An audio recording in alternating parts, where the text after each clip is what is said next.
اور اس کے ساتھ اپنا وہ کالا اور نسواری سوٹ۔ میں نے اپنے خیالوں میں ہزاروں بار تمہیں اس روپ میں دیکھا ہے، ایک بار ان خیالوں کو سچ کر کے دکھا دو۔ تم ایسے کیوں ہو خاور؟ اس کی حیرت کی تہ میں ہلکی سی محبت بھی چھپی ہوئی تھی۔ بس جیسا بھی ہوں تمہارے سامنے ہوں اور شرمندہ ہوں۔ وہ چپ رہی۔ انٹرکام کی لائن پر خاموش کرنٹ سنسناتا رہا۔ آخر وہ روحانسی آواز میں اور عہد لینے والے لہجے میں بولی، تم اور کچھ نہیں کہو گے خاور؟ ٹھیک ہے بلقیس، کچھ نہیں کہوں گا، بس مجھے جی بھر کر دیکھ لینے دینا۔ اچھا کب آؤ گے؟ کل رات۔ وہ کچھ دیر سوچ کر بولی، نہیں پھر آج ہی آ جاؤ۔ میں اچھی طرح جانتا تھا کہ بلقیس کے اس فکرے کا کیا مطلب ہے۔ وہ کل تک پریشانی کی سولی پر نہیں لٹکنا چاہتی تھی۔ وہ چاہتی تھی کہ یہ تناؤ جلد ختم ہو جائے۔ وہ اپنے اطراف سے ہر وقت سہمی رہتی تھی۔ کب تک آؤں؟ میرا لہجہ بدستور بوجھل تھا۔ آدھے گھنٹے تک۔ کوئی پوچھے تو کہہ دینا فون ٹھیک کرنا ہے، یہ واقعی کل سے گڑبڑ کر رہا ہے، شاید بیٹری خراب ہو گئی ہے۔ اور تم زیادہ دیر ٹھہرو گے نہیں خاور؟ بس 2-4 منٹ۔ اس کی آواز بار بار بھرا رہی تھی۔ قریباً آدھ گھنٹے بعد میں بلقیس کے سامنے اس کے کمرے میں تھا۔ وہ سیاہ اور نسواری سوٹ میں تھی، کمرے کے وسط میں سر جھکائے خاموش کھڑی تھی۔ لالٹین کی روشنی میں ایک سوگوار تصویر نظر آتی تھی۔ میں اس کو پوری توجہ سے دیکھتا رہا۔ اور میرا ہار؟ میں نے پوچھا۔ اس نے اپنے گلے پر سے نسواری دوپٹے کو تھوڑا سا نیچے کھسکا دیا۔ طلائی ہار اس کے مرمری گلے میں دمک رہا تھا۔ اسے معلوم تھا کہ مجھے کس کر باندھی ہوئی چوٹی پسند نہیں۔ اس کے ریشمی بال ڈھیلے تھے۔ بخار کی شدت سے میری آنکھیں جل رہی تھیں۔ دل میں غم کا ایک سمندر ہلکورے لے رہا تھا۔ بس؟ کچھ دیر بعد اس نے اپنے مخصوص انداز میں پوچھا۔ میں اس کے قریب چلا گیا۔ میری آواز دکھ کے بوجھ تلے کانپتی رہ گئی۔ بلقیس، کہتی ہو تو چلا جاتا ہوں، لیکن یہ آخری بار ہے، پھر پتہ نہیں کبھی اس طرح آمنے سامنے ہوں گے یا نہیں۔ ایک بار مجھے… میں فکرہ مکمل نہ کر سکا۔ ہونٹ کانپ رہے تھے۔ خاور، تم نے کیا کہا تھا؟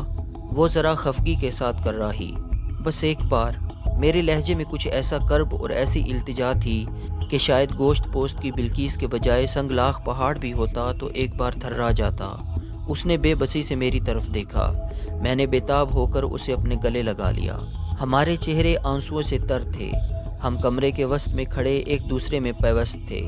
ارد گرد کے کمروں میں یکسر خاموشی تھی اور نیم تاریکی میں نیند کے سائے تھے۔ مجھے بھول جانا خاور، اپنی ساری محبت اپنی بیوی کو دینا۔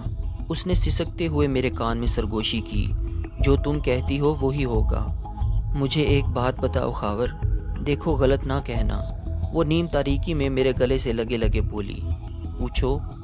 خاور، اماں دلشاد کی بڑی بیٹی گڈی کے ساتھ جو کچھ ہوا وہ والی جی کی وجہ سے ہوا تھا نا؟ میرا سارا جسم سنسنا اٹھا۔ میں خاموش رہا۔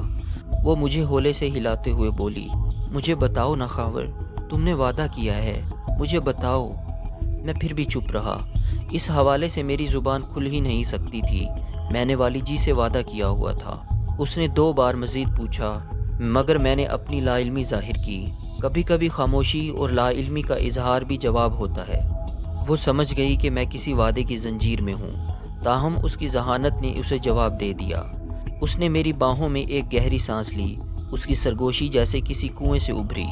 خاور، ایسا کیوں ہوتا ہے؟ مرد کی ہزاروں غلطیاں معاف کر دی جاتی ہیں، عورت کی ایک چھوٹی سی بھول کو معاف نہیں کیا جاتا۔ کیا وفاداری نبھانا صرف اور صرف عورت کی ذمہ داری ہوتی ہے؟ وہ ایک ایسا سوال پوچھ رہی تھی جس کا جواب میرے پاس نہیں تھا، کسی بھی مرد کے پاس نہیں تھا۔ میں تو صرف اپنے بارے میں جواب دے سکتا تھا، اور میرا جواب یہ تھا کہ تم سے محبت کرتا ہوں اور زندگی کی آخری سانس تک کروں گا۔ میں نے جیسے اس کے سوال سے بچنے کے لیے اپنا چہرہ اس کے بالوں میں چھپا دیا۔ اسے الوداعی احساس کی پوری شدت کے ساتھ خود میں پیوست کر لیا۔ میں نے اس کے گلے کے ہار کو ایک بار چوما اور ایک حسرت بھری نگاہ اس پر ڈالی اور جدا ہو گیا۔ ہاں، میں اس سے جدا ہو گیا۔ ٹھیک 1 ماہ بعد کلا والا کے بڑے لمبڑ آصف جا کی بیٹی شہوار میری دلہن بن گئی۔ میں نے اپنی جان پر 1000 ستم سہ کر بلقیس کو دیا ہوا قول پورا کر دیا۔ یہ شادی بڑی دھوم دھام سے ہوئی۔ اس کے انتظامات میں بلقیس نے بڑھ چڑھ کر حصہ لیا۔ وہ ہر جگہ اور ہر وقت بیبے جی، عارفہ اور بھابھی کا ہاتھ بٹاتی نظر آتی تھی۔ بیبے جی بھی بلقیس سے بہت خوش تھیں۔ ان کے شکوے دور ہو گئے تھے۔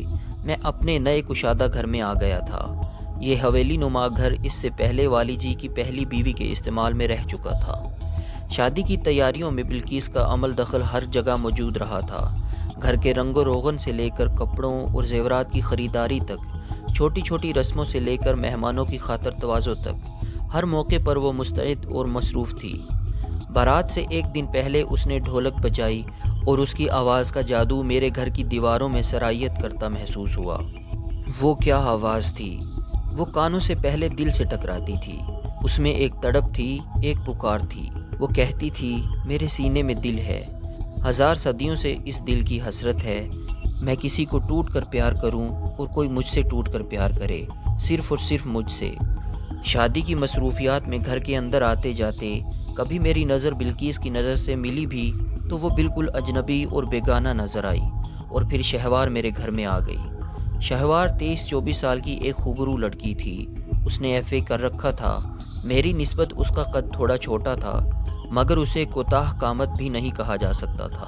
وہ اپنے ساتھ 5 مربع زرعی اراضی اور بھاری بھرکم جہیز لائی تھی۔ بیبے جی کو جو وزنی کڑے پہنائے گئے ان میں زمرد لگے ہوئے تھے۔ مجھے نئی ماڈل کی ٹویوٹا جیپ اور تازی نسل کے 10 شاندار گھوڑے تحفے میں دیے گئے۔ اسی طرح عارفہ اور اس کے خاوند جمیل اور دیگر رشتہ داروں کے لیے نہایت قیمتی تحفے اور کپڑے وغیرہ تھے۔ یہ علاقے کی ایک یادگار شادی تھی۔ چھوٹے اور بڑے موکھل نے بھی بدلِ ناخواستہ اس میں شرکت کی۔ میرا پرانا مخالف لیاقت کالا ایک دوست کی طرح اس میں شریک ہوا۔ شادی کی رات میں نے شہوار کا گھونگھٹ اٹھایا اور کہا، شہوار، ہر شخص کا ایک ماضی ہوتا ہے، میرا ہے اور تمہارا بھی، لیکن آج سے ہم اس ماضی کو بھول کر ایک نئی زندگی شروع کر رہے ہیں۔ میں جانتا ہوں کہ میرے بارے میں کچھ باتیں تمہارے کانوں تک بھی پہنچی ہوں گی۔ میں اس بارے میں کسی طرح کی صفائی پیش کرنا نہیں چاہتا، لیکن ایک بات پورے یقین سے کہہ رہا ہوں، تمہیں مجھ سے کسی طرح کی شکایت نہیں ہوگی۔ وہ ہولے سے منمنائی، میں کوئی جواب تو طلب نہیں کر رہی ہوں۔ شہوار کے ساتھ میری زندگی کا آغاز بظاہر نارمل تھا، مگر یہ صرف مجھے پتا تھا کہ یہ نارمل نہیں ہے۔ ایک نوجوان خوبرو دلہن کا شوہر ہونا یقیناً ہزارہا لوگوں کے لیے ایک پرلطف تجربہ ہوتا ہوگا، مگر میں پوری سچائی سے بتاتا ہوں کہ میرے لیے ایسا نہیں تھا۔ میں اس تجربے کو شاید ایک مثال سے واضح کر سکوں۔ جس طرح ہمیں اکثر کھانے کی رغبت نہیں ہوتی، لیکن جب ہم کسی کے مجبور کرنے پر کھانا شروع کر دیتے ہیں تو پھر شروع والی بے رغبتی کم ہو جاتی ہے، بس میرے ساتھ بھی کچھ ایسا ہی ہو رہا تھا۔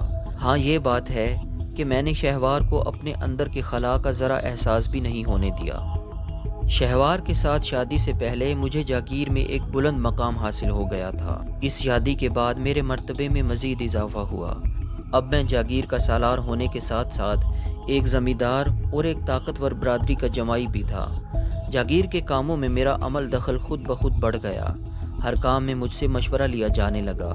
بلقیس براہ راست تو مجھ سے بات نہیں کرتی تھی، تاہم چودھری نشاط اور رونق علی وغیرہ کے ذریعے ہر کام میں مجھ سے صلاح لیتی تھی۔